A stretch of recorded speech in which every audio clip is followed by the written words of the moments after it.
گوڑلا شریف والے مرید ہیں پیر سیال کے، پیر سیال والے مرید ہیں پیر پٹھان کے، تونسا شریف والوں کے۔ یہ فرماتے ہیں کہ تونسا شریف میں جو بزرگ تھے ہمارے، وہ ایک جگہ سے گزرا کرتے تھے تو وہاں پر ایک ہندو، مسلمان نہیں تھا، ہندو تھا، جس طرح ہم کہتے ہیں نا لجپال لجپال پیر سیال پیر سیال، یہ نعرہ لگتا ہے لجپال لجپال پیر سیال پیر سیال۔ یہ نعرہ اس لیے لگتا ہے کہ میں نے اپنا سب کچھ آپ کے حوالے کر دیا ہے، آپ جو مرضی کریں۔ تو اسی طرح پیر پٹھان ایک رستے سے گزرا کرتے تھے نماز پڑھنے کے لیے، تو وہاں پر ایک دکان پر ایک ہندو دکانداری کرتا تھا۔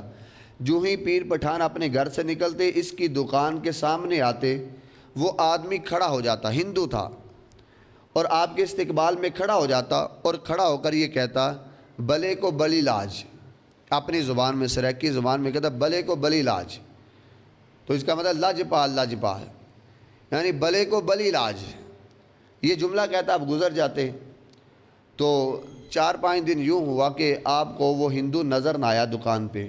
آپ نے لوگوں سے پوچھا کہ وہ آدمی جہاں پر جو دکانداری کرتا تھا وہ کہاں پر ہے؟ لوگوں نے کہا حضور وہ تو بیمار ہے، اس کی طبیعت نہیں ٹھیک۔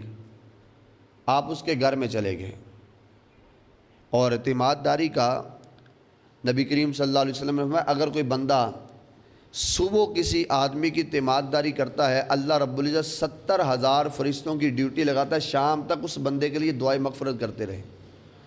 اگر شام کو کوئی بندہ اعتماد داری کرتا ہے، صبح تک فرشتے اس کے لیے جو ہے وہ 70,000 فرشتے اس کے لیے دعائے مغفرت کرتے رہے۔ اعتماد داری کا اتنا اجر ہے۔ اور بیمار اگر کوئی آدمی ہوتا ہے، اگر کوئی پتہ لینے کے لیے جاتا ہے، تو آدھا آدمی تو ویسے ہی تندرست ہو جاتا ہے کہ میری قدر کرنے والے لوگ موجود ہیں، میرا دھیان رکھنے والے لوگ موجود ہیں۔ جس کی اعتماد داری کرنے کے لیے لوگ نہیں جاتے، وہ آدمی تو سوچ سوچ کے اور بیمار ہو جاتا ہے۔ اگر کوئی بیمار ہو جائے آپ کے محلے میں، تو آپ کو چاہیے کہ اس کے پاس جا کر اس کی اعتماد داری کریں، بیٹھیں کم لیکن اعتماد داری اس کی ضرور کریں۔ اس کا اجر آپ کو بھی ملے گا کہ اللہ رب العزت آپ کے لیے 70,000 فرشتوں کی ڈیوٹی لگا دے گا جو آپ کے لیے دعائے مغفرت کریں گے، یعنی اتنا اجر ہے۔ تو آپ اس ہندو کی اعتماد داری کرنے کے لیے اپنے مریدین ہیں کہ ہاں اس کے گھر میں چلے گئے، گھر میں جا کر اس سے کہا کیا حال ہے؟ کہا طبیعت اب ٹھیک نہیں، لگتا ہے کہ آخری سانس ہے۔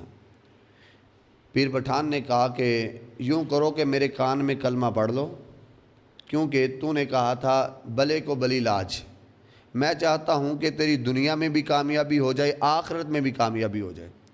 وہ اپنے رشتوں سارے سے ڈرتا ہوا، اس نے کلمہ نہ پڑھا، لیکن آپ نے 2-3 دفعہ کہا تو اس نے آپ کے کان میں کلمہ پڑھا اور دارہ اسلام میں داخل ہو گیا۔